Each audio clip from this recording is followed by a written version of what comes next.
The K economy is the new buzzword in the diamond and jewelry industry, but what is it exactly and how is it impacting the rest of the diamond and jewelry market? This is Pressing Matters with Avi Kravitz. Okay, so over about the last year or two, a new word has crept into the diamond and jewelry industry vernacular, and that is the K economy.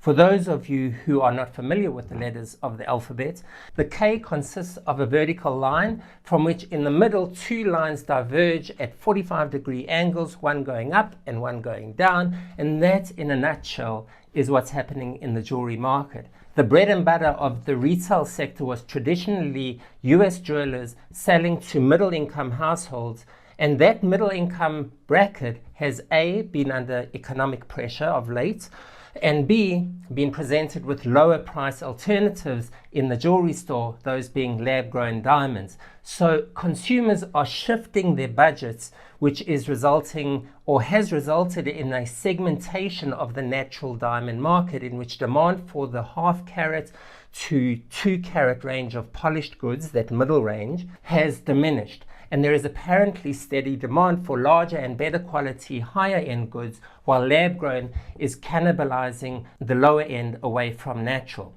The narrative, therefore, that I and others have been talking about is that the market among those middle range jewelers is splitting between a value play focused on selling natural and the volume play where the emphasis is on pushing lower price points and in particular lab-grown diamond jewelry. That's the choice facing retail jewelers, and that is how we're shaping a K market dynamic. The many jewelers servicing the middle are either going up with higher value or down toward lower price points. Perhaps that simplifies the market dynamic somewhat, but it's the overall trend and it's having an impact on the rest of the diamond pipeline, which cannot pick and choose which categories to mine, manufacture, and sell. And we've seen the impact of that over the last 2 to 3 years of market weakness, and it's become particularly dire for the mining segment in the last year, but we'll get back to that. First, though, we need to better understand what's happening among jewelers because we tend to maybe oversimplify what's happening at retail. And the truth is,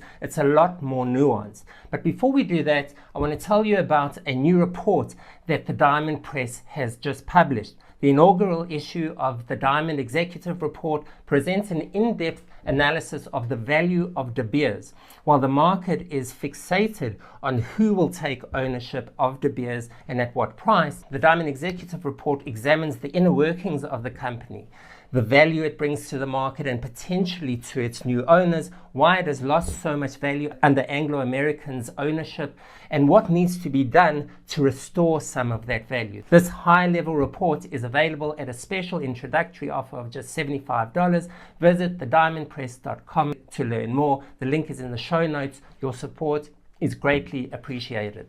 So what's happening at retail? By most accounts, by data providers such as The Edge and Tenoris, jewelry sales are growing, driven by an increase in the average transaction value, which is offsetting a decline in unit sales. In other words, the industry is selling fewer pieces of jewelry, but at a higher average price. Now that sounds positive, and it's good news that overall jewelry sales are growing by value, but there are 1 or 2 red flags that we need to be aware of. The first is that lower units means fewer consumers are buying jewelry. It suggests that demand is actually declining, and there is clearly a need to reverse that trend. By the way, the guys at Tenoris note that the one category that is experiencing a rise in both volume and value at retail is lab-grown diamonds. So that's a big part of the story. But the other red flag has to do with the average transaction value. It takes us back to our K economy. On the surface, it suggests that there is a shift to a higher price bracket. But I want to alert you to what I think is a very important article by Sherry Smith of the Retail Smiths, which was published by National Jeweler, in which she cautions that we should not take higher transaction values as a shift to premium product that is lifting up the rest of the market. And it's worth quoting her. Sherry writes that there is a difference between premiumization and price inflation. True premiumization is driven by the customer. It reflects a deliberate shift toward higher quality, higher value, or more meaningful purchases. It suggests intent, choice, movement up market. What we are seeing in many cases is something quite different. Sherry asks the question, is this demand-driven growth or price-driven preservation? Her main observation is that the customer is not necessarily choosing to spend more. They often have to spend more for the same or similar product. The reality is that US jewelry prices have increased by about 28% over the last 2 years, according to data by the Bureau of Labor Statistics. And that includes a 21% increase in the 12 months through this past May. Jewelry has been one of the fastest rising consumer categories in the Consumer Price Index basket over the past year.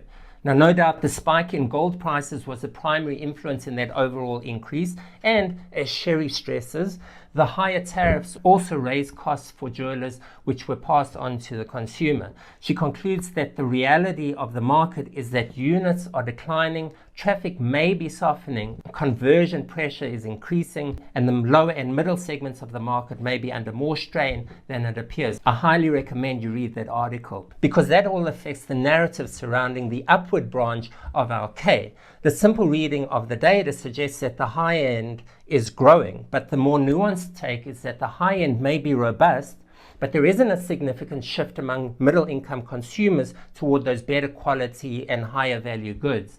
Jewelers are selling the same product or possibly shifting the content of their inventory while adjusting their prices to cover their higher costs. So now we can tackle the rest of the natural diamond pipeline, because we're seeing the bifurcation and segmentation of the jewelry market have a profound impact on diamond manufacturing and certainly the diamond mining sector. Because unlike retail jewelers, miners cannot adjust the inventory they hold. Their ability to realign their production according to market trends is very limited. Maybe they can focus on a higher grade section of their mine or focus on a higher value yielding kimberlite pipe over another, but you can't completely avoid out of favor categories. To find the specials, you must recover the full run of mine. The result is that there are a lot of diamonds left in inventory, whether it's rough at the mining stage or polished fresh off the cutting wheel. And that's putting downward pressure on rough prices. The result is that some mining operations aren't covering costs and have been forced to close, while others are reducing production levels. And with less rough coming out of the ground, the midstream polish segment is becoming even more overcrowded, even more competitive, and price pressured.